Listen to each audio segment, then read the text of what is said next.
Hello there, welcome. Today I'm going to look at the Force Awakens, the new Star Wars movie. A few months ago I did a little review of it after just seeing it. It was no production value, no nothing. I just did my original thoughts on the film after seeing it. This one is, I've seen it again. This is more of a balanced view, I think, of the film. What's good about it, what's bad about it, things like that. So hopefully I can go with my other 6 looks at Star Wars from Phantom Menace to Return of the Jedi. So, first thing I've got to say about it is it's a lot more flawed second time round. I mean, it's really flawed second time round. The script's pretty appalling in lots of ways. And in ways that don't need to be bad. That's the problem with this film. It doesn't need to be as weakly written as it is. Because they have like a Lawrence Kasdan who's a good writer, and J.J. Abrams who has done some good stuff in the past, but you know, the script is pretty shoddy and there's not actually that much of a story to it. There's story elements to it, there's a lot of plot to it, but there's no actual story so much. I mean, every story has like, it started, you forget about it for a while, then they come back to it. That's pretty much the story. Things that happen, then they happen a bit later. There's no flow to a lot of it. It just feels like it was written fast, which apparently it was. Apparently it was written in a hurry because the original script fell through. But this one just doesn't really work in lots of ways. So I mean, that's the big thing I want to say is the script has some real problems. I mean, one of the big things is Lawrence Kasdan's good at writing Han Solo. So that part of the film's good. The old character stuff with Han and Chewie is great. You know, some of the little details of the character stuff with Rey and Finn are good because those are characters who are given little details. But the problem is there's no overall vision for the characters because there's no real characters beyond what was already created. I mean, Finn and Rey and Poe Dameron are just types. But they're so vague as types, they're not actually even... I mean, Luke Skywalker, you work out who the character was with him, and it was developed gradually. In this one, it just seems like, you know, you've got your type at the beginning of the movie, that's your character, and you're not going to change much. You're probably going to change a little bit, but you're not really going to change anything. It's sort of like a TV show. In a TV show, you get types, and they're developed over years of the show, so you don't have to invest in any great big arcs to start with. So this feels like a pilot for a TV show because you get some basic elements to it, but you don't actually get a proper satisfying story. You just get bits and bobs of things that will pay off later. That's TV, that's not film. Even with the original films, even the prequels, they had a central story that went through each film that linked up to make an overall longer story. But each film had a story. And this one, just when rewatching it, is like, well, what actually was the story in this one? Because I know even the Phantom Menace was save the planet, you know, discover Anakin, and watch the Queen work out how to be a Queen. Those are 3 stories. And you saw Anakin starting his journey to become a Jedi. You found there were story elements were developed through the film, and that was a very weak film. Attack of the Clones is a love story and discovering that there's been deception in the Senate and they're going to war. I mean, that's a story you can follow from A to B. Revenge of the Sith, the fall of Anakin to Darth Vader, the end of democracy. Star Wars, Luke having to learn about the universe, having to grow, having to defeat the Empire, destroy the Death Star and make friendships. That's a story, you can follow that story type. Empire Strikes Back, the Empire comes back at them, Luke discovers more about being a Jedi, Han gets captured, and you see the stories about what will Luke do to actually save his friends. That's a story you can follow from A to B, you know what the story is. And Return of the Jedi is redemption of Darth Vader, while taking down the Empire. I mean, they've all got plot elements, but there's story things you can follow. In this one, you get, you know, you get bits, but they're just little bits. It's like, why were they trying to attack the Empire, the First Order? Because they had created this Death Star. Why did they create the Death Star? no one ever tells you why. I mean, at least in Star Wars, you knew why they created the Death Star. It was like to keep everything under control. In this one, they create this big thing. It's called the Star Killer Base. It's basically another Death Star. That doesn't make sense anyway, and isn't introduced till about halfway through the film. You know, as a plot device, and they have to blow it up. So it's like they develop a plot device, and then they have to deal with it in the second half of the movie. That's TV writing. And that's old TV writing. The stuff they don't do so much anymore because it's like network TV writing where they just have a plot that turns up halfway through a story and they have to deal with it, and that's the second half of the plot. That's a TV show. It's not a movie. And that's the big problem with this film, just watching it again, is nothing really pays off. Everything's just developed to be something that's a plot device. And even the characters, they're just simplistic in a bad way. I mean, Finn is a stormtrooper who rebels against the stormtroopers, which could be a great idea, but after he takes off the helmet, all we get from him is, yeah, he's terrified of the First Order, he wants to escape, and eventually has to be brave and help the rebels. But it's just like plot devices. There's no actual character moments. It's just there's lots of little details and little jokes with the robot, which they did in the first Star Wars. So people see this done in this one, so they must mean that the film is just like the old movies. And it's like, it's not, because the old movies were more defined. They were pulp, but they were very defined in what they were doing. This one, it's like they're not even developing where he came from. They're just developing, you know, where he's going for the plot. But when you leave the film, it's like, okay, what was his actual character? He was scared a lot, you know, and he got over it.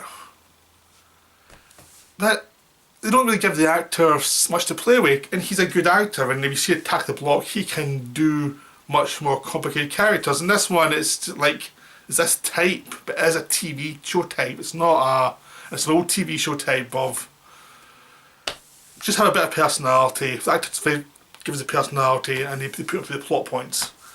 And that's what this movie is.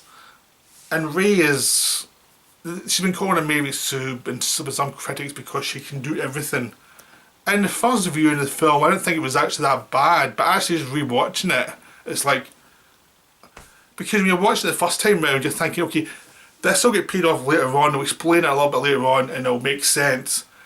And then you see it again, it's like, that wasn't explained at all in this film, and you can't leave everything to the sequels. You have to explain some stuff.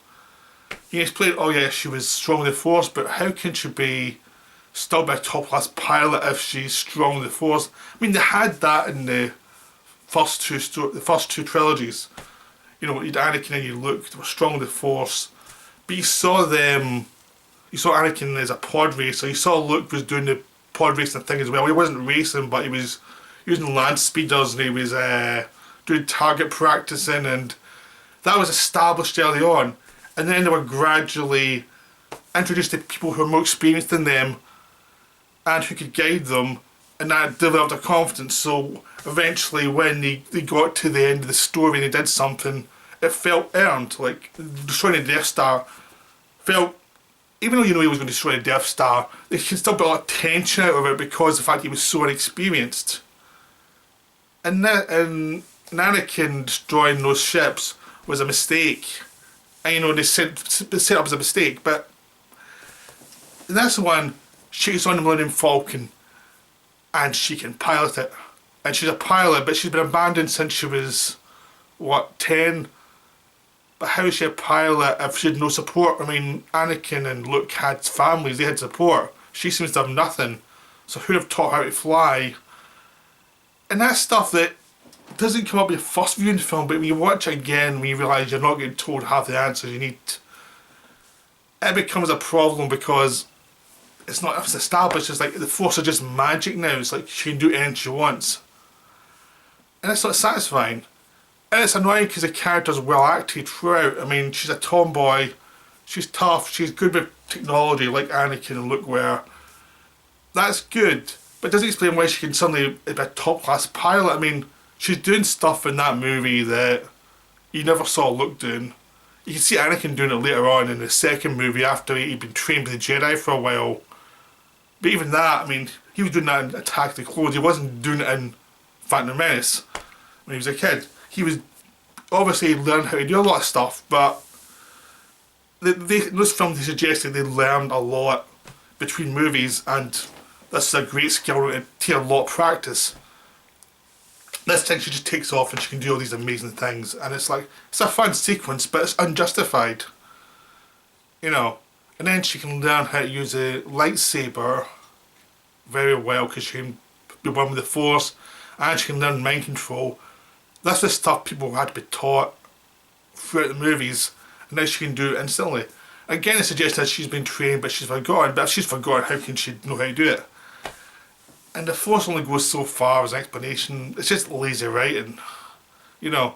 Again, it didn't bother me the first time round, or fine the first time round, but watching it again, it was like, wow, this is actually very weak writing, because I'd such goodwill to the film to start with. It was like, I hope it's good, I hope it's great, because I'm a Star Wars fan. You're hoping it's going to be really good. But it just never paid off. I mean, you expected at least a little bit at the end that would have explained certain things that would have given you like, oh, that's why that happened. But they didn't have it, and it's like such a weak writing. They're thinking, these are experienced writers, how could they have made that mistake? But it was done in a TV style, and Lawrence Kasdan, because he's very good at dialogue, he managed to put in little flourishes that made them feel more human than they had in the prequels. But actually what they were doing made less sense than anything anyone did in the prequels. They were just doing stuff for the sake of it, and they threw in so much iconography of the old films that they were so busy going, oh, there's a Falcon, oh, there's an AT-AT, oh, there's a destroyed Star Destroyer, oh, Stormtroopers, new Stormtroopers, oh, there's a new villain, that you don't really pay attention that the film is just taking lots of cheats. The film cheats all the time because it doesn't actually have a story. Because I'm thinking, what actually is the story of this film? And it's like, they say it's to find Luke Skywalker, but that's introduced early. That's the MacGuffin that leads everything on, and then it comes back at the end. But it doesn't. And it's brought up in about one scene or two scenes throughout, but it doesn't seem like it motivates everybody, but it's not very interesting because they don't develop it as a case of why it's so important. It's just like, you've seen these other films with Luke Skywalker, he can bring back the Jedi. Why? I don't know. It's not really brought up. The way in the original, the Jedi and the Clone Wars were brought up, and they felt part of our history, and they did just enough to explain what the thing was and why it was important. And this one, they don't. And you're really missing George Lucas here. I mean, see what you want about him. I mean, he wasn't great at dialogue. He wasn't great with actors. But he knew what he was doing. He'd actually give you the details you needed to follow the story. In this one, there's lots of details you don't understand. I mean, it took me like 2 viewings to work out what the First Order were. You know, you knew they were the new Empire, but where did they come from? What were they about? What was the whole plot with the Starkiller base? It was very vague in the first thing. It just went so fast that you were like, okay, they've got this Death Star. They blew something up important, and then about 10 minutes later, the rebels blow that up, and that's it, done. Starkiller base in it for like very short time. It's not set up as a threat. I mean, the Death Star was set up as the threat of the first film, the threat of Return of the Jedi, because they built it up and built it up and built it up as something scary. The Darth Vader doing lots of stuff to get the plans back. It was important at every movement. In this one, it's like, we need to find Luke Skywalker. It's really important to this person, this villain who's crying a lot. Or that's what it feels like.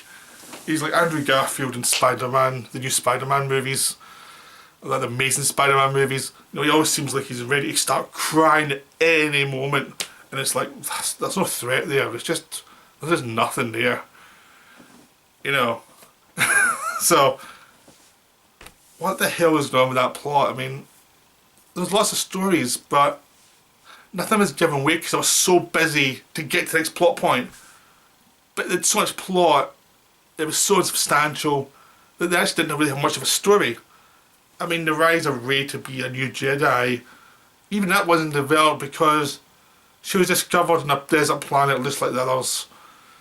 She escapes from the planet, she wants to go back home, and it's like, wait a minute, she's been there for like 10 years and no one's come back for her, why is she not left by now? At a certain point, it goes from being determined to being kind of stupid. And in the second viewing, you're looking at it thinking, that's kind of stupid. This plot is dumb. This is not really smart. They haven't set up. Again, it was goodwill. Watching it the first time round, it was goodwill. Like, okay, they'll explain why it's so important she waits. She hopes it's her parents. You give it a lot of goodwill, then you watch it again, you know you're not getting those explanations. And the film feels very insubstantial. I mean, even if there's a sequel explaining it, in the viewing of this film, it feels insubstantial. It just feels like it's a story that's only been half told. And they're using mystery so much, like J.J. Abrams loves mysteries. The trouble with his films is, he loves mysteries so much, he doesn't explain things he needs to explain for the story to work. Its mystery becomes, I don't have to do half the work I should. Has anyone seen, like, Lost, or, you know, the Star Trek movies that he did? A lot of stuff's not explained, this might be the mystery. But what it means is it's underwritten, he hasn't thought it through, and he's hoping lots of plot holes are ignored because it's a mystery. And this one is like, it becomes like, geez, you have to explain things. You have to actually just have scenes saying, this is what they're about, this is why they're doing stuff. I mean, they have cheats all the time. I mean, there's some stuff that annoyed me the first time round that really annoyed me the second time round. Like, when they go to the Starkiller base in the last third, which is basically Return of the Jedi. You know, nothing's set up. They've seen saying why they're doing it, but nothing's really delivered like, this is specifically what we're going to be doing. So when you get all the action, it's like, it's very unmotivated. It feels like the end of the Phantom Menace where lots of stuff's happening. They've told you why it's happening, but you don't really care why it's happening because the stakes haven't really been raised in ways that actually feel something, makes you feel something for what's going on. It just feels like it's a plot point that has to be over to get to the next sequence. So, you know, it's like, I don't care what's going on. Even when you get to Han Solo dying, it's a nice sequence, but it hasn't, nothing's been built up. Like, why does Kylo hate his parents that much? You need that as a story point. You need to deliver some stuff beyond vagueness and oh, it's a mysterious. Oh yeah, he's angry with them. Why?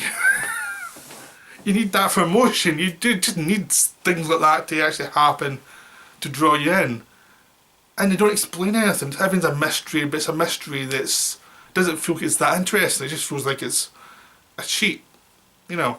This film feels like very weightless. It's the most weightless Star Wars film I've ever seen by a long mile. It just feels like that they're trading so much in the fans' goodwill.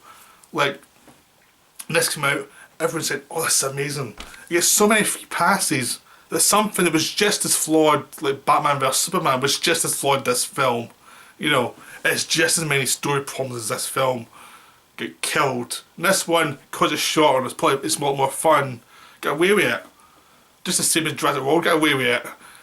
But there was tons of problems in this film that are just terrible. The scripts in this film's terrible.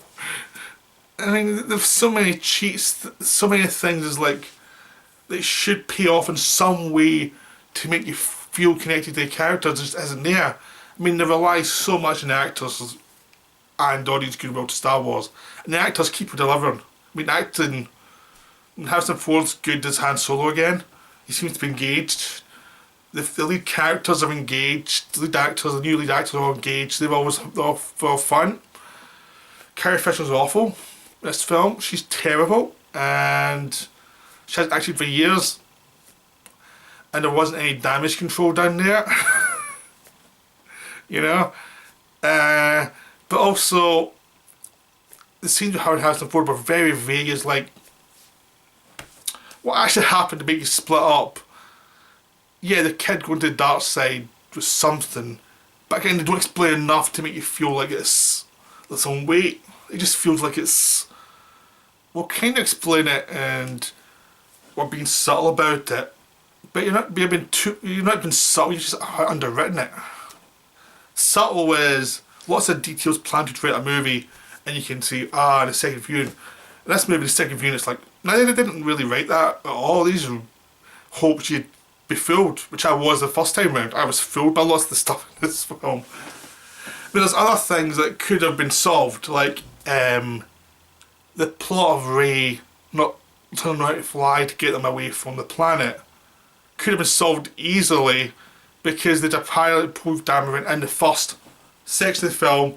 He seems to have been killed for some reason, then he comes back to life in a way that isn't really explained very well. It's a terrible plot point because they realise they shouldn't have killed the character off. So what happens is they've a good plot point. But if they just kept him around, it would have made he could have interacted with Finn a lot more, who was a stormtrooper leaving the thing. So you wouldn't have had to have lots of duff scenes with Finn trying to look as if he was a part of Resistance and he wasn't, which didn't go anywhere. It's a plot point to keep the scenes going to kill some time, but it doesn't actually lead to anything. It's dropped like after about 20 minutes and never heard from again because it's a duff plot line. If Oscar Isaac was there, you'd have a good actor who could pilot and be a mentor figure for Rey. Then when Harrison Ford shows up as Han Solo, he gives you a younger version of himself basically, and that would have been interesting for a character who's past his prime and knows it. And he could have interacted with Rey as well. It would have solved so many plot problems. When Harrison Ford shows up, he could have been also like become injured at some point, and then gets back to Resistance and it's fine. I mean, there were just these problems. I mean, they went to this planet to find the Resistance. Why did they go to the planet? Like, you expect they're going for information, right? If they're going for information for something else ultimately, they say they'll try to find the Resistance through this planet they'll know it's there, which they don't find out. It just becomes a bait for a big fight. So the plot's just not... But why do they go there? A second viewing, I'm like, okay, I had a lot of goodwill the first time to go and see this planet. The second time round, I'm looking at it thinking, well, why did they actually go there? There isn't any real plot reason to go there. There isn't much. The story reason to go there is something to discover when you get there. There just doesn't seem to be much point to it. And you just think, wait a minute, Han Solo was a Resistance leader, was a Rebel Alliance leader. Even if he's in the outs with them, he'd know enough people just to contact to find out where they are now. If need be, if you need to get in contact with them. So even without Poe Dameron there, this plot point doesn't make sense. It just is there so he can go there and have a fight and have a scene with this new Yoda type character. It's like there's just lots of scenes that go on and they don't go anywhere. They're just there to fill to get to the next plot point. But again, it's very TV, very kind of old era TV where there wasn't much depth. It was just to get to the next plot point. So I'm not on about that, but it really feels in the second viewing that there is a lot less than meets the eye in this film. You know, it's very disappointing because I was disappointed just watching it and thinking, this just doesn't deliver what they promised.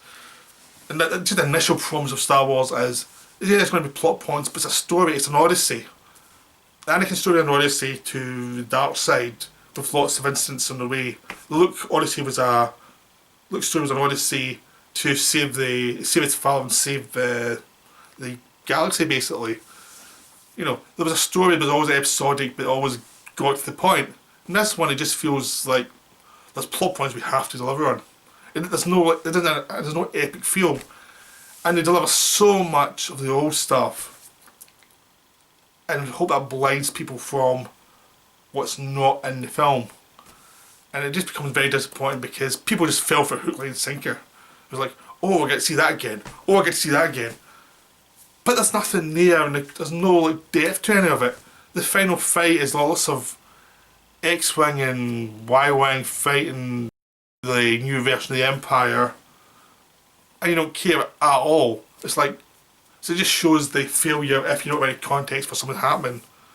I mean, they've got a reason they're attacking this base, but there's no character has been established at this point, if they'd actually used Poe Dameron a lot earlier, a lot more, he even established as a character there that was attacking the Death Star, you'd have cared.